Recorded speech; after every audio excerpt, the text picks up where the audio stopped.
Hello साथियों, स्वागत है आपका V K PCS academy YouTube channel पर। हमने पिछली वीडियो में भी अंतर्राष्ट्रीय संगठन पढ़े थे और इस वीडियो का हम सेकंड पार्ट लेकर आए हैं अंतर्राष्ट्रीय संगठनों का। तो चलो देखते हैं। इसमें भी बहुत सारे इंपॉर्टेंट संगठन थे जो थंबनेल में ऊपर दिखा रहे होंगे, वो सारे संगठन इसमें शामिल है। बात करते हैं। पहला संगठन है अंतर्राष्ट्रीय दूरसंचार संघ, या इसको इंटरनेशनल टेलीकम्युनिकेशन यूनियन बोलते हैं। इसका लोगो ये है, ITU। ये इसकी बात करें तो इसकी स्थापना 1865 में हुई थी। ये UN की एक स्पेशल या विशेष विशेष एजेंसी है।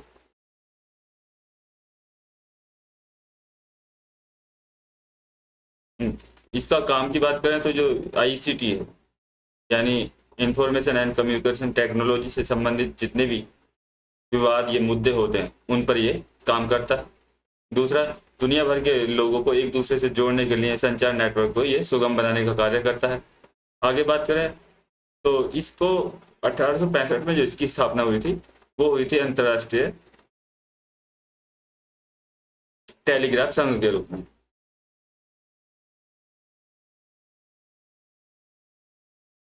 संघ के रूप में इसकी स्थापना हुई थी, लेकिन 1865 में जब अंतर्राष्ट्रीय टेलीग्राम संघ के रूप में स्थापना हुई तो 1932 में इसका नाम चेंज करके क्या कर दिया था, इंटरनेशनल टेलीकम्युनिकेशन यूनियन। बात करते हैं। इसका मुख्यालय जेनेवा स्विट्जरलैंड में स्थित है। कार्य वही अंतर्राष्ट्रीय कनेक्टिविटी को सुगम बनाना। कुल सदस्यों की बात करें भारत सहित 193 कंट्री। इसकी एक इम्पोर्टेंट फैक्ट है कि ये क्या जारी करता है, ग्लोबल साइबर सिक्योरिटी इंडेक्स यही जारी करता है। बस इतने ही फैक्ट आपको याद रखना, इससे बाहर कुछ नहीं पूछेगा। चलो आगे बढ़ते हैं। दूसरा, यहाँ से भी क्वेश्चन पूछता है। एशियन डेवलपमेंट बैंक का लोगो है। एशियन डेवलपमेंट बैंक की बात करें तो ये एक क्षेत्रीय विकास बैंक है। इसकी स्थापना 19 दिसंबर 1966 को हुई थी और भारत सहित इसमें 68 सदस्य देश शामिल है। उद्देश्य की बात करें तो एशिया में सामाजिक और आर्थिक विकास को बढ़ावा देना। इसके जो एशियन डेवलपमेंट में जो प्रमुख शेयरधारक हैं तो उनमें बात करें तो एक जापान और अमेरिका, इन दोनों की प्रत्येक की भागीदारी 15.6% है।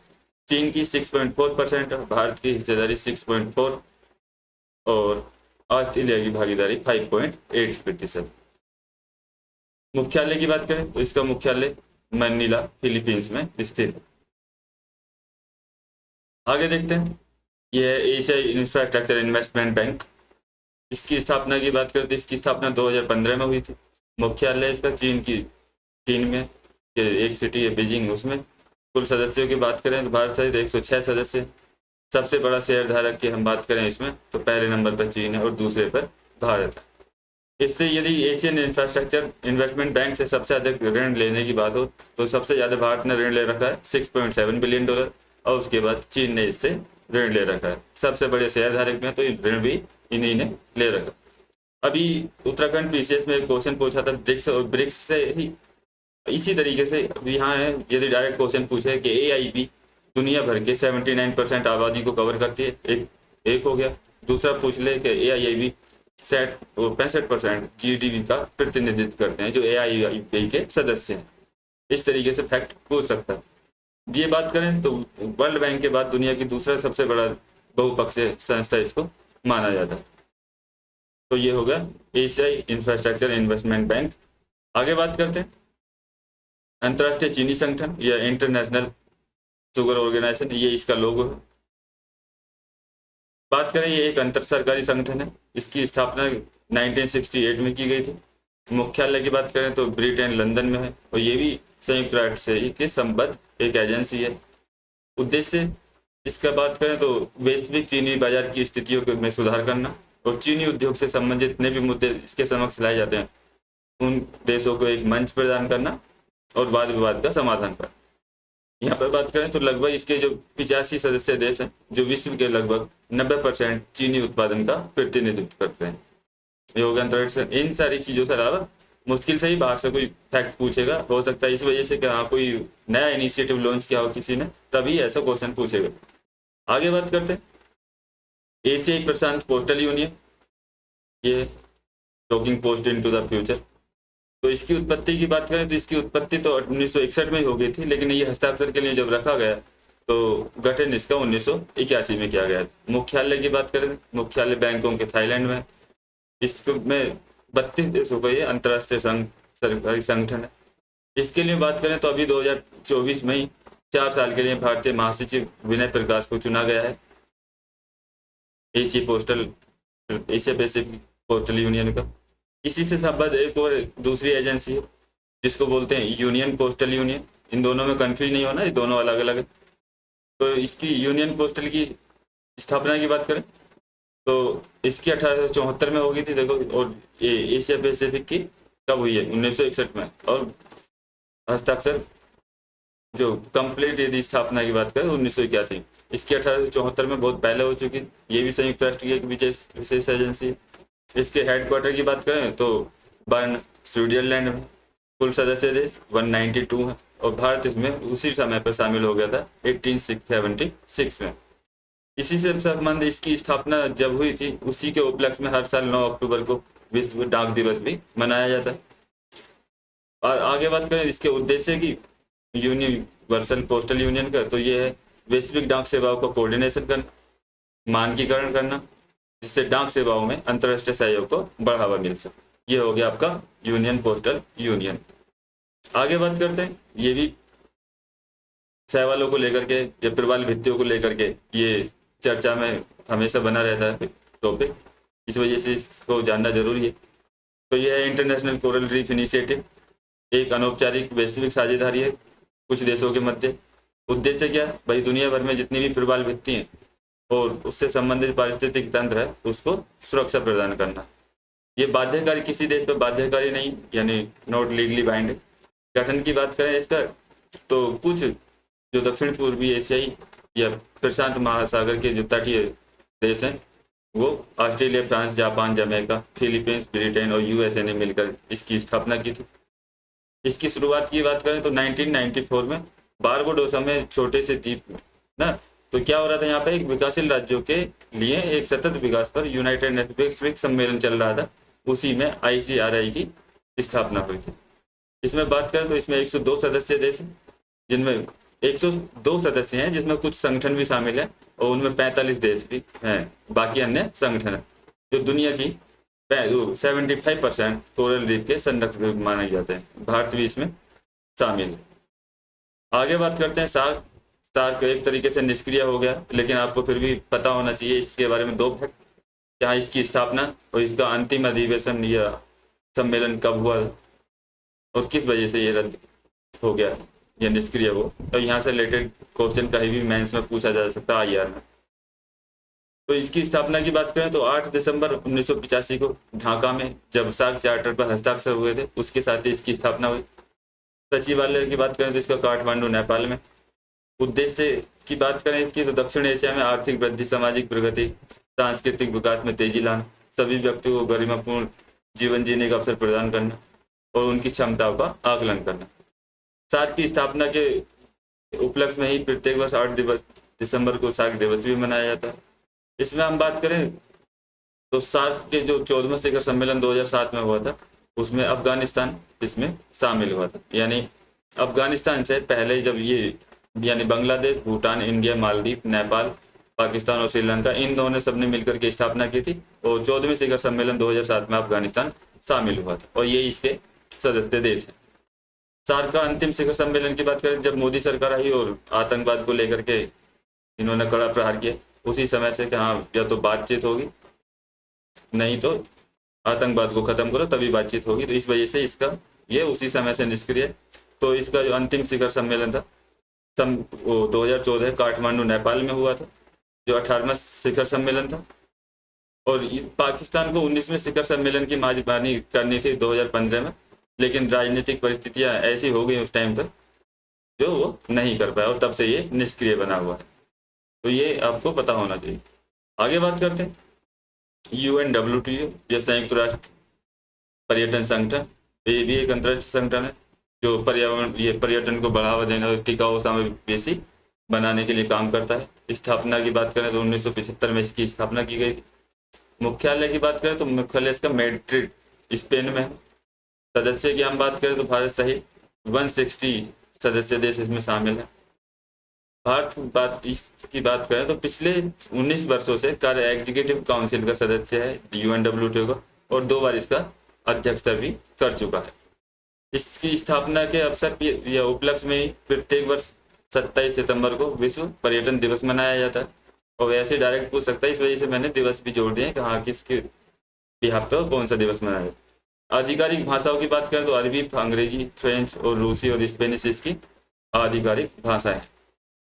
आगे बात करते हैं, ये भी इम्पोर्टेंट ऑर्गेनाइजेशन है, यूनाइटेड नेशन एनवायरनमेंट प्रोग्राम।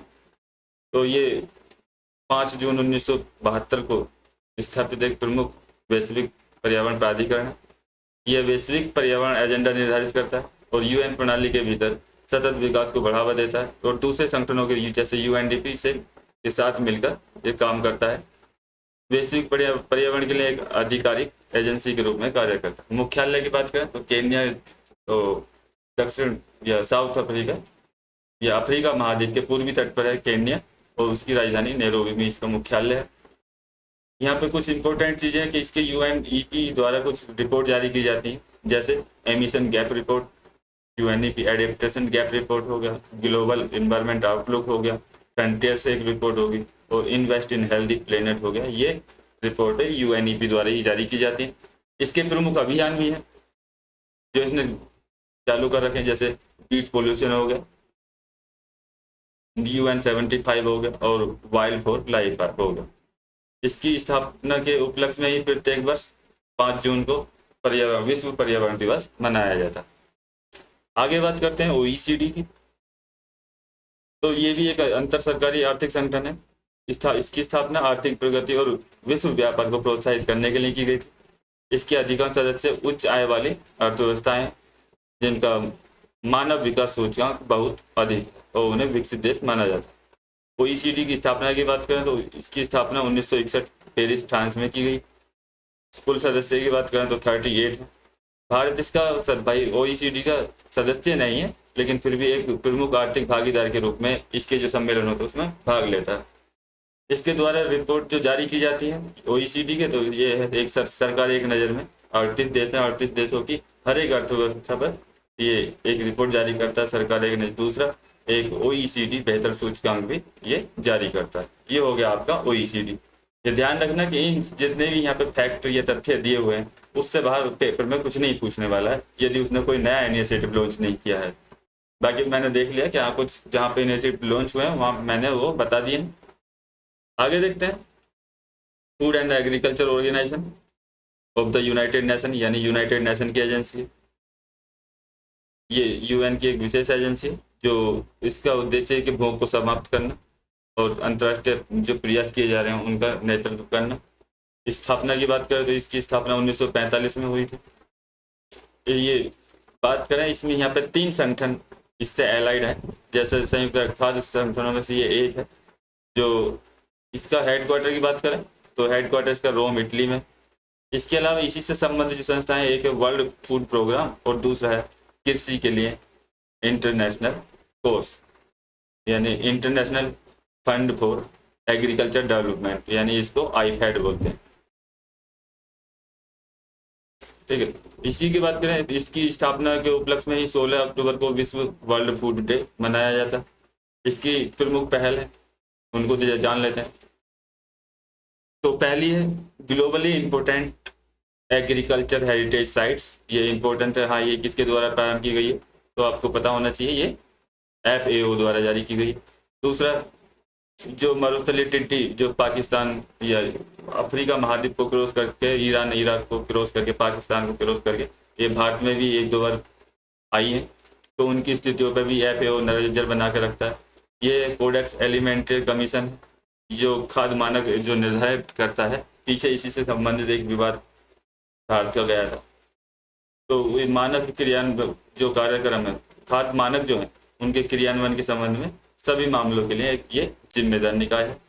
आगे बात करें तो ये इसी से संबंधित एक संधि है खाद्य और कृषि के लिए पादप अनुवांशिक संसाधनों पर अंतर्राष्ट्रीय संधि, यानी यहाँ पर कुछ जो वो किससे रिलेटेड चीजें हैं उन पर कुछ प्रतिबंध लगाए गए हैं इस संधि के तहत कि किसकी खेती की जाए किसकी नहीं की जाए।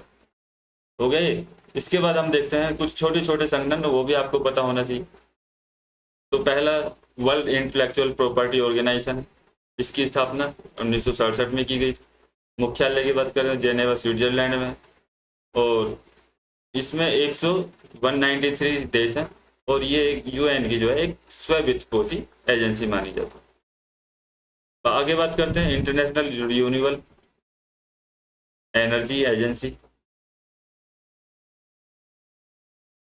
ठीक है, तो ये एक अंतर सरकारी संगठन है। इसकी स्थापना 2009 में हुई एक जर्मनी में बैठक थी जो हुई थी उसमें की गई थी, उसमें इसका विचार रखा गया था। कुल सदस्य देशों की बात करें तो 168 है। भारत इसका 77वां संस्थापक सदस्य है। मुख्यालय की बात करें तो इसका अबू धाबी यानी यूएई में है। आगे बात करते हैं इंटरपोल। ये भी रेड कॉर्नर या ब्लू कॉर्नर नोटिस को जारी करने को लेकर के चर्चा में रहता है और सीबीआई से इसी से संबंधित संस्था है इंडिया की, जो इन्फॉर्मेशन दूसरे देशों से या जो क्रिमिनल अपराधी हैं या आर्थिक भगोड़े हैं उनको वापस लाने में इंटरपोल की एक महत्वपूर्ण भूमिका होती है। तो इसे बात करें तो इसे 1923 में सुरक्षित सूचना साझाकरण के रूप में स्थापित किया गया, जो देशों के मध्य सूचनाएं साझा होती हैं। मुख्यालय की बात करें तो इसका फ्रांस में। उद्देश्य की बात करें तो आपराधिक पुलिस बलों के बीच व्यापक संभव पारस्परिक सहायता को बढ़ावा देना। इसका जो अध्यक्ष होता है वो, इसका जो प्रमुख है वो अध्यक्ष होता है, जिसे यूनाइटेड नेशन जनरल असेंबली द्वारा चुना जाता है और 4 वर्षों के लिए अपना पद धारण करता है। आगे बात करते हैं इंटरनेशनल सिविल एविएशन ऑर्गेनाइजेशन। ये भी यूएन की एक विशिष्ट एजेंसी है। इसे हम बात करें तो शिकागो कन्वेंशन हुआ था 7 दिसंबर 1944। इसी के तहत इंडियन सिविल एविएशन ऑर्गेनाइजेशन की स्थापना की गई थी। उद्देश्य की हम बात करें तो उद्देश्य इसका शांतिपूर्ण वैश्विक नेविगेशन के लिए मानकों और प्रक्रियाओं को बनाए रखना है। इसमें भारत सहित 193 देश हैं। मुख्यालय की बात करें मॉन्ट्रियल कनाडा में, और मॉन्ट्रियल कहाँ आता है कभी कभी आप पूछते थे, तो ये ओटावा भी हो तो ओटावा भी सही हो। तो ये हो गया आपका संगठन कंप्लीट। अब बचे 2, एक बचा वर्ल्ड बैंक और एक बचा IMF। हम उस पर एक स्पेशल वीडियो अलग से लेकर आएंगे। बाकी सारे ऑर्गेनाइजेशन जितने भी थे वो सब कंप्लीट हो गए हैं। अब हम देखेंगे आगे जो भारत की जो प्रमुख राष्ट्रीय संस्थाएं हैं और आयोग हैं उनसे संबंधित एक हम वीडियो बनाएंगे, जो आपका एग्जाम में पेपर में कोई भी क्वेश्चन ना छूटे। यदि आपको वीडियो अच्छा लगा लाइक करो, शेयर करो, सब्सक्राइब करो और बेल आइकन दबाओ। आपको जो मेन इंपॉर्टेंट टॉपिक हैं और पेपरों में आने की संभावना है उनसे संबंधित सारे वीडियो आपको कंटेंट अपलोड कर दिया जाएगा। Thank you.